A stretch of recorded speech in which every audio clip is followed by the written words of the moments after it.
Evening everybody. सो आज मेरा evening vlog है, मॉर्निंग का नहीं है। तो मैं इवनिंग में मैंने क्या-क्या पढ़ाई करती हूँ, तो मैंने इवनिंग का ही बनाया क्योंकि मॉर्निंग का कोई फ़ायदा नहीं होगा क्योंकि फिर मैं लाइब्रेरी चली जाती हूँ, पूरे दिन वहीं रहती हूँ, तो लाइब्रेरी में कोई शूट कर नहीं पाती। इसलिए मैंने सोचा कि इवनिंग व्लॉग ही बनाया जाए। तो मैंने सबसे पहले अपनी जो डेस्क थी उसको साफ-वाफ किया क्योंकि वो गंदी हो जाती है, तुरंत ही उसमें मिट्टी मतलब हो जाती है। डेली करती हूँ फिर भी ऐसा ही होता है।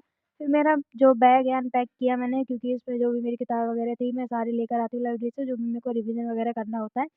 तो मैं मैथ की और इंग्लिश की लेकर आई थी क्योंकि मुझे मैथ के नोट्स बनाने थे, काफ़ी टाइम हो गया है क्योंकि मैं सिर्फ़ लेक्चर ले रही थी, नोट्स नहीं बना पा रही थी। तो मैंने सोचा नोट्स भी बना लेंगे, रिवीजन भी हो जाएगा।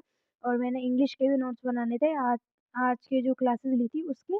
और मेरे नाउन अभी भी नाउन ही चल रहा है, जयदीप सर के नाउन आप जानते हो कितने ज़्यादा लंबे चलते हैं, बट उनके कॉन्सेप्ट अच्छे होते हैं। यहाँ मैंने मेरा जो भी रखने का होता है पेन-वेन, वो मैंने एक मग बना रखा है, मैं उसी में रखती हूँ सब कुछ अपना। तो ये मग मेरे को बहुत पसंद है और ये मेरे एक फ्री आया था, तो इसलिए मेरे को अच्छा लगता है। फिर उसके बाद मैंने अपने मैथ की जो नोटबुक्स थी उनको निकाला और मेरी जो मैं किरण पब्लिकेशन की लाई थी, मैंने सोचा था टाइम बचेगा तो मैं वीवाईक्यूज़ भी करूँगी, बट मैंने अभी तो नोट्स ही बनाए और मैं अपने नोट्स बना रही थी। नोट्स बनाते-बनाते फिर मेरे को थोड़ा ऐसा रियलाइज़ हो रहा था कि मेरे को मतलब अभी भी मैथ अच्छे से नहीं आ रही है। मैं मतलब इतनी बार रिवाइज़ कर लिया पर जब क्वेश्चन करने बैठती हूँ तो मेरे को कुछ भी याद नहीं होता। कॉन्सेप्ट तो बिल्कुल फ्लैश हो जाते हैं, वो समझ ही नहीं आता कि क्या करना है, क्या नहीं करना। बट कोई नहीं, दोबारा करेंगे, दोबारा रिवीज़न करेंगे। आज जो तो मैंने किया था, तो मतलब ये तो वीडियो कल की है, बट मैं आज बता रही हूँ। आज दोबारा अपने जो व्लॉग मैं डालूँगी, आज का जो व्लॉग बनाऊँगी वो कल डलेगा, उसमें बता दूँगी कि मेरा कैसा चल रहा है इस टाइम मैथ। फिर उसके बाद मैथ करने के बाद अभी तो मैं मैथ ही कर रही थी क्योंकि मेरे नोट्स बहुत सारे थे, 3-4 दिन के थे कम से कम, तो मेरे को करने ही थे क्योंकि फिर बाद में यदि नोट्स रुक जाते हैं ना तो फिर नेक्स्ट चैप्टर स्टार्ट नहीं होता मुझसे, ऐसा ही है। और मैं प्रॉपर नोट्स बनाना ज़्यादा अच्छा पसंद करती हूँ क्योंकि मुझे ऐसे नोट्स बिल्कुल नहीं पसंद जो रफ़ी-रफ़ी से होते हैं बार-बार। मेरे को ऐसा पसंद है कि बस हाँ, 2-3 बार फेरो हो गया याद। तो फिर इस वज़ह से मैंने यही नोट्स बनाए थे। फिर इसके बाद मैं सो गई थी क्योंकि मैं भी मतलब सो नहीं रही थी, मैं किसी काम में लग गई थी। फिर मैंने सोचा था कि सुबह उठकर पढ़ लेंगे, बट मेरे से सुबह भी नहीं उठा गया और मतलब उठा नहीं गया क्योंकि मैं रात में लेट तक सोई थी। क्योंकि मैं अभी देख रहे होगे आप, मैं ये अपने जो नोट्स हैं, नोट्स बनाती हूँ, स्टिकी नोट्स यूज़ करती हूँ, मुझे बहुत पसंद है स्टिकी नोट्स यूज़ करना। स्पेशली मतलब कुछ भी लिखना होता है मैं स्टिकी नोट्स उठाती हूँ, मुझे बहुत ज़्यादा पसंद है। तो अभी मैं अपने कुछ क्वेश्चंस दिख रही थी और मेरे कज़न का फ़ोन भी आ रहा था कि बात-वात करनी थी, बट मैंने अवॉइड करा। मैंने कि बाद में बात करेंगे, पहले भी थोड़ा-सा काम कर लेते हैं।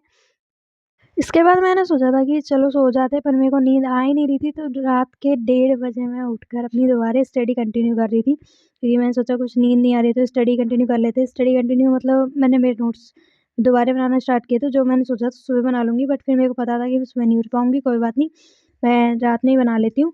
सुबह चाहे थोड़े से लेट उठ जाऊँगी, कोई वो प्रॉब्लम नहीं होगी मेरे को, क्योंकि मुझसे सुबह नहीं उठा जाता। फिर मैंने अपनी इंग्लिश के नोट्स बनाए जो कि नाउन के थे, आज वाले लेक्चर्स जो थे मेरे, उनके बनाए थे। और मेरे लेक्चर्स बहुत लंबे होते हैं, वैसे डेढ़-डेढ़ घंटे के होते हैं। लेते-लेते बोर हो जाती हूँ, बट है ना कॉन्सेप्ट समझ आता है तो अच्छा भी लगता है फिर कि हाँ, मुझे समझ आ रहा है। तो यहाँ पे मैंने मेरे लेक्चर लेते-लेते बनाए क्योंकि ये नोट्स नहीं डालते, पीएनजी जो होती है वो नहीं डालते, ये सीधे मतलब मेरे को तो मिली नहीं, हमारे जो बैच है मैंने जो ले रखा है, मुझे तो सीधे इसी क्लास में से ही लेना पड़ता है सारा कुछ। क्लास में से करके सारा ही लिखना पड़ता है और फिर मेरा रिवीजन भी हो जाता है कि हाँ, हाँ, ये था। फिर मैं जब जाती हूँ सुबह लाइब्रेरी में तो एक बार बिना कुछ देखे अपने आप रिवाइज़ करती हूँ कि हाँ, ये मैंने कल पढ़ा था, बिना कुछ देखे क्योंकि फिर देख कर तो हर कोई करता है। फिर उसके बाद जो मैथ थी, मैंने बताया था मेरा चैप्टर अच्छे नहीं चल रहे, तो मैंने सोचा रिवीजन भी कर ही लेती हूँ, क्या करें बैठे-बैठे। तो मैंने रिवीजन भी किया अपना, कुछ-कुछ कॉन्सेप्ट थे वो दोबारा समझे, अच्छे से करे। कुछ बस यहाँ पर मेरा रिवीजन ही चल रहा था। फिर इसके बाद मुझे थोड़ी-थोड़ी नींद आने लगी थी, तो फिर मैंने सोचा सो ही जाती हूँ, फिर नहीं तो फिर मेरी नींद पूरी छूट जाएगी। तो फिर क्योंकि सुबह जल्दी जाना भी था, फिर ठीक है, यही मेरा व्लॉग था आज का, यही छोटा-मोटा। अभी तो मैं ऐसे ही व्लॉग बनाती हूँ। तो कैसा लगा आपका व्लॉग? लाइक कीजिएगा, कमेंट कीजिएगा। Bye bye, Tata.